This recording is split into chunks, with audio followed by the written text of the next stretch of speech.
Bismillahirrahmanirrahim. Assalamualaikum Ustaz. Waalaikumsalam. Apa tips cara meraih kesuksesan yang berkah di masa muda?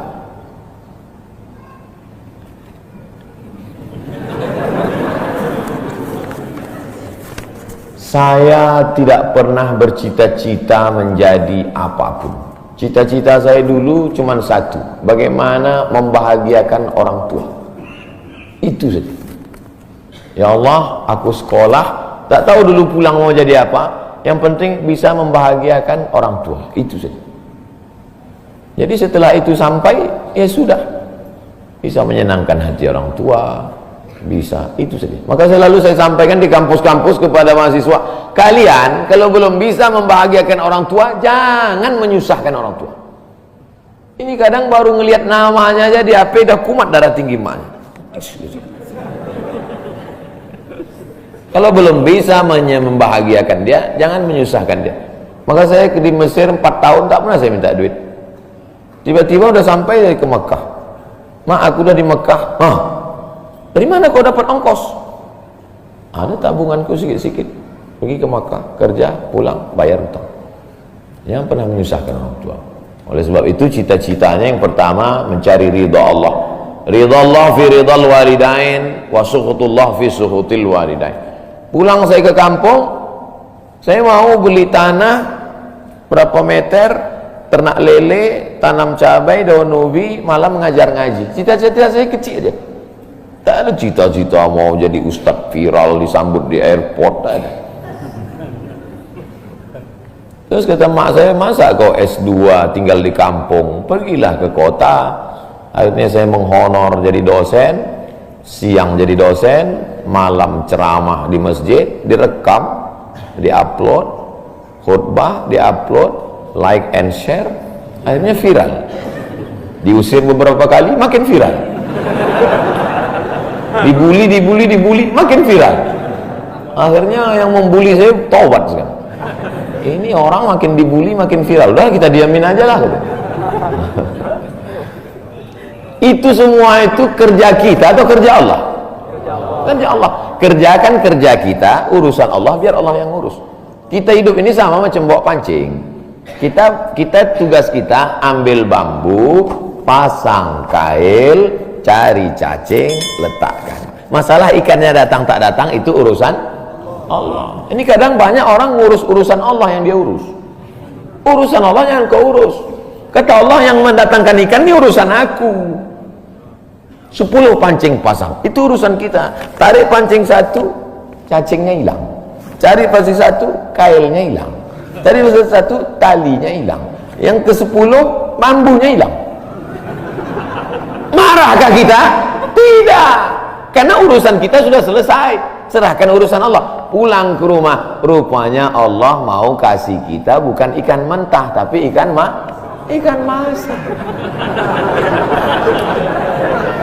Banyak orang terlalu berpikir hidup ini kau buat saja urusanmu, urusan Allah. Urusanmu berangkat dari rumah, kerja, masalah hasilnya urusan Allah. Berapa banyak orang bekerja tapi tak dapat apa-apa. Betul? Kalau sudah rezeki tak kemana. Tapi jangan gara-gara ini lalu bapak enggak kerja. Dibangunkan ibu besok pagi, bang, abang enggak kerja, masuk kantor. Urusan Allah. Kalau ada suami ibu seperti itu, ibu jangan marah, biarkan aja. Nanti jam 12 dia bangun, dia lapar, dia tengok, mana makanan? Ibu jawab, urusan Allah. Harus ada usaha dan ikhtiar. Pertama, niat cari ridha Allah. Kedua, senangkan orang tua. Ketiga, berusaha. Setelah itu, tawakal Allah. Hidup jangan susah. Hidup sudah susah, jangan bikin susah. Hidup sudah pahit, jangan minum kopi pahit. Apa hukumnya suami menyembunyikan uang dari istri?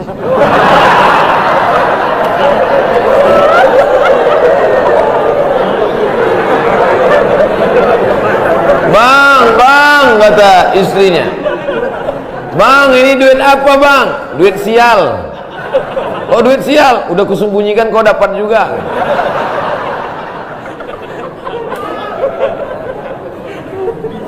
Bapak menikah sama ibu, ibu menikah sama bapak, apakah hartanya jadi satu atau harta masing-masing?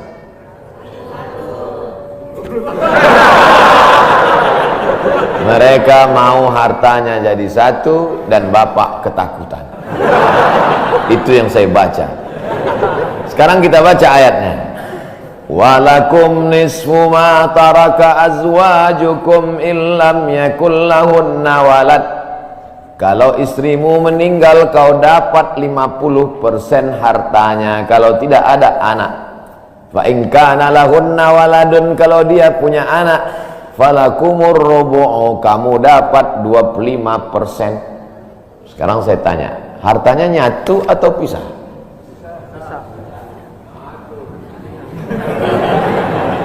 Memang kalau belum sarapan susah nangkap. Saya ulang sekali lagi. Walakum nisfu ma taraka azwajukum. Hai para suami, kamu dapat setengah harta istrimu kalau tidak ada anak. Fa in kana lahunna waladun, kalau ada anak kamu dapat 1/4. Artinya hartanya misah. Harta bapak beda, harta ibu beda.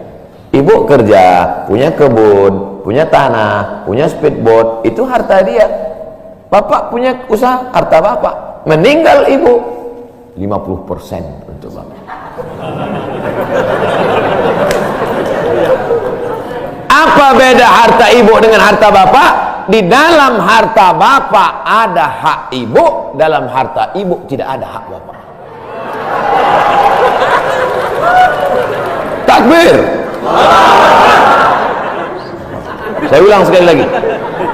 Ibu menikah dengan bapak, bapak menikah dengan ibu, ibu bawa harta, bapak bawa harta. Bedanya apa? Dalam harta bapak ada hak ibu, dalam harta ibu tidak ada hak bapak.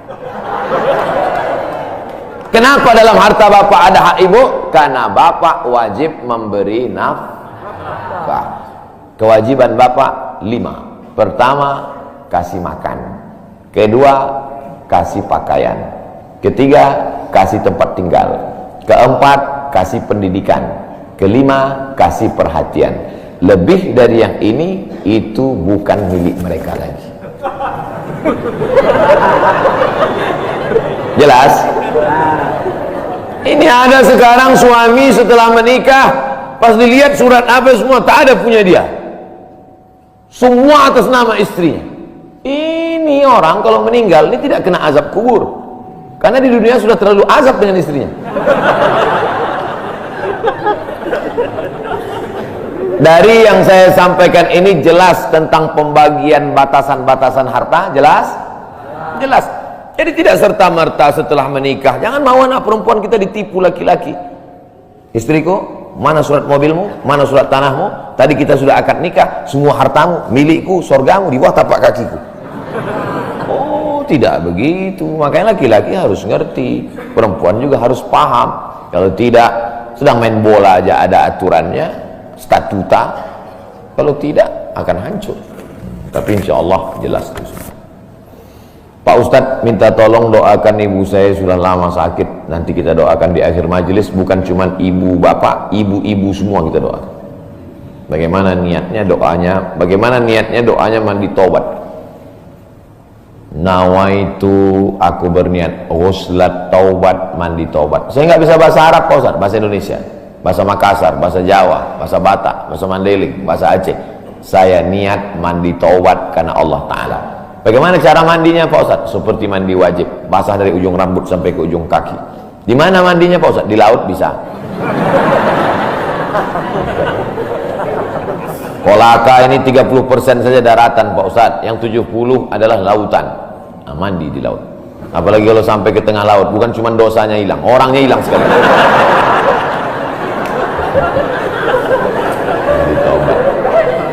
Setelah mandi taubat, solat sunat taubat, usolli sunnatat taubat raka'ataini lillahi ta'ala. Ayatnya bebas. Ayat apa yang paling panjang? Hafal kau amma yatasaalun? Tidak. Wadduha? Tidak. Kulhu? Hafal baca kulhu. Di sujud terakhir banyak berdoa. Berapa kali solat sunat taubat sehari? Sebanyak-banyaknya. Kami dulu dipesankan guru kami, pagi sholat sunat taubat, siang sholat sunat taubat, petang sholat sunat taubat, sebanyak-banyaknya sholat sunat taubat, sholat sunat taubat, sholat sunat taubat, sholat sunat taubat. Usolli sunat taubat raka'atain lillahi ta'ala. Ma min muslimin yuznibu dzamban, ada orang yang silap salah berbuat dosa, summa yatatahhar, bersuci, berwudu, mandi, taubat, summa yusolli raka'ataini, sholat sunat 2 rakaat, summa yastaghfirullah, minta ampun kepada Allah, illa ghafarallahu lah, Allah mengampunkan dosa-dosanya. Bulan Rajab banyak-banyak taubat, bulan Sya'ban tingkatkan ke taubat, masuk ke dalam bulan Ramadan insyaallah mendapatkan Lailatul Qadri khairum min alfi syahr. Semoga Ustaz senantiasa diberikan Allah kesehatan, amin. Saya dari Medan. Ada juga orang kampung saya di sini.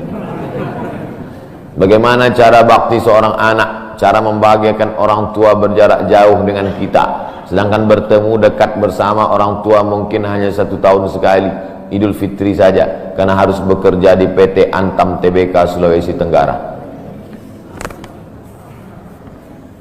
Ada sesuatu yang tak bisa kita bayar dengan uang, tak bisa dibayar dengan uang. Yang bisa merasakan ini orang yang orang tuanya sudah meninggal, yang masih hidup tak bisa. Lam ya'rif man lam yadhuq, yang tak pernah merasakannya tak bisa menceritakannya, karena tak bisa dirasakan. Setelah orang tua itu tak ada, barulah kita rasa dunia ini hampa, tak ada guna.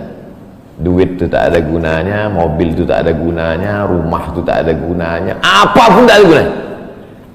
Waktu dapat saya gelar doktor dari Sudan, pulang saya ke rumah, tak ada gunanya, tak bisa lagi diceritakan.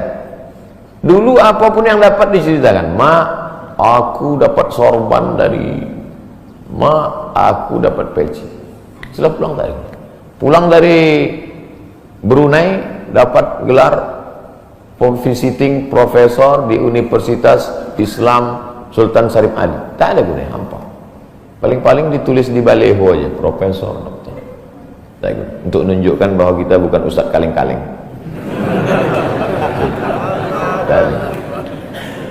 Nanti setelah dia tidak ada, barulah kau cari mana kain yang pernah dia pakai dulu, mana sajadah yang dulu dia pakai waktu sholat, di mana dia dulu sering duduk.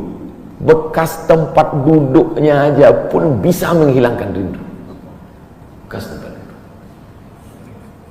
tempat dia duduk dulu, tempat dia duduk makan kacang sambil minum teh, duduk kau di situ bisa menghilangkan rindu. Quran yang dia baca dulu lengkap dengan rehalnya, bangun kau tengah malam, kau bentang sajadah, duduk kau di situ, kau buka Quran yang dia baca dulu, hilang rindu. Tapi setelah dia tak ada, makanya mumpung dia masih ada, ciumlah tangannya, peluklah badannya, ciumlah keningnya. Kalau kau ada duit, kirimlah. Tak bisa, karena cari makan jauh Pak Ustaz, mesti terbangun dari Sumatera sampai kemari. Apa boleh buat? Memang begitu kondisi ekonomi kita sekarang. Allah tidak marah, tapi kalau kau mampu, kirimlah. Siapa orang yang kira-kira bisa digaji, dibayar untuk memasakkan dia di rumah? Berkirimlah. Karena sampai masanya nanti duit yang banyak itu tidak ada gunanya. Sebanyak apapun kau simpan, tak ada rasanya lagi, hampa, tak ada gunanya. Maka mumpung dia masih ada, Idul Fitri paksa-paksakanlah pulang. Mahal tiket pesawat, tabunglah, teleponlah. Masih ada dia menyambut teleponmu, berikan HP yang kira-kira lama dia pakai, tinggalkan, mak, ini chargernya, ini handphonenya, ini baterainya, persiapan kalau rusak pasangkan di sini. Nanti kalau aku telepon, sampai masanya nanti handphonenya berbunyi tapi tak ada yang mengangkat. Selagi dia masih ada, senangkanlah hatinya, kirimkanlah kain. Kain itu tidak akan dia pakai, tapi insya Allah menyenangkan hati dia. Ketika hatinya lapang, lapang rezeki. Ketika hatinya senang, senang hidup. Tapi kalau sudah hatinya sempit, meleleh air matanya rindu karena tak pernah kau telepon, disitulah awal azab Allah datang. Kau akan berenang dalam kesengsaraan. Mudah-mudahan Allah mengampuni dosa kita semua. Dosa ibu bapa. Ala hazihi niyah al-Fatihah. A'udzubillahi minasyaitonir rajim. Bismillah. Alhamdulillah rabbil alamin. Ar-Rahmanir Rahim. Maliki yaumiddin. Iyyaka na'budu wa iyyaka nasta'in. Ihdinas siratal mustaqim. Shiratal ladzina an'amta 'alaihim ghairil maghdubi 'alaihim waladdallin. Amin. Rabbana ighfir lana dzunubana, ampunkan dosa kami ya Allah. Wali abaina, ayah kami ya Allah. Melepuh kulitnya untuk menyekolahkan kami, tak dapat kami balas budi baiknya ya Allah. Wali ummahatina, emak kami, 9 bulan 10 hari kami dikandungnya, 2 tahun kami disusukannya, mengalir darahnya dalam badan kami, tak dapat kami balas. Tak dapat kami balas kebaikannya, sekali teriakannya saat mengeluarkan kami ke alam yang fana ini, tak dapat kami balas kebaikannya ya Allah. Kalau dia masih hidup, sahih jasadaha, sehatkan badannya, qawi imanaha, kuatkan imannya, ar-rahmuzubhal istiqamata, berikan dia istiqamah dalam iman dan Islam. Kalau dia sudah meninggal dunia, lapangkan kuburnya ya Allah. Nawwir qabraha, terangkan makamnya ya Allah. Allahumma ja'al qabraha radatan min riyadil jinan, jadikan kuburnya salah satu dari taman-taman surga. La taj'al qabraha hufratan min hufarin niran, jangan jadikan kuburnya salah satu dari lubang neraka ya Allah. Allahumma ja'al abana'ana barina liwalidiha, jadikan anak-anak kami anak-anak yang berbakti kepada orang tua. Allahumma hafazhum min kulli su' wa syarr, jaga anak-anak kami dari segala perbuatan maksiat dan dosa ya Allah. Rabbana zalamna anfusana, kami sudah banyak buat silap salah dan dosa. Wa illam taghfir lana, kalau kau tidak mengampuni dosa kami, wa tarhamna, kalau kau tidak merahmati kami, lanakunanna minal khasirin, sudah lama kami jadi orang-orang yang merugi. Allahumma ja'alna minat tawabin, jadikan kami orang yang bertaubat di bulan mulia ini ya Allah. Wa ja'alna minal mutatahhirin, jadikan kami orang yang mensucikan hati. Wa ja'alna min ibadikas salihin, jadikan kami hamba-hambamu yang salih. Allahumma ja'al akhira kalamina inda intihai ajalina, kalau ajal kami sampai, malaikat maut tiba mencabut nyawa kami, jadikanlah yang terakhir keluar dari mulut kami la ilaha illallah Muhammadur Rasulullah SAW, kalimatu haqqin alaiha nahya, dengan itu kami hidup, wa alaiha namutu, dengan itu kami mati, wa biha nu'azu, dengan itu kami nanti akan dibangkitkan di padang mahsyar. Rabbana atina fid dunya hasanah wa fil akhirati hasanah wa qina adzabannar. Wa sallallahu ala sayyidina wa maulana Muhammad wa ala alihi wa sahbihi wa sallam, walhamdulillahi rabbil alamin.